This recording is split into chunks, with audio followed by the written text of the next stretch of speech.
Let's change the focal aperture and focal length on the SmartFinder Pro. You have on the lower screen the two red buttons. On the left you can change the focal length, on the lower right you can change the aperture. And basically what it does, let's say 40 millimeters, and we go to f-stop 4. It obviously still depends what settings you have on your lens, but it changes all the parameters at the lower left section, which means it changes the parameters of H, N and F.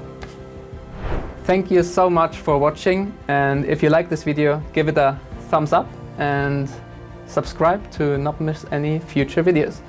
If you have any questions about any IB optic products, just let us know in the comment section. For more information about the SmartFinder Pro, make sure to check out the link in the description, or you can check out all the other videos in our SmartFinder Pro playlist, which you can find right here. That's it for today. See you next time. Servus.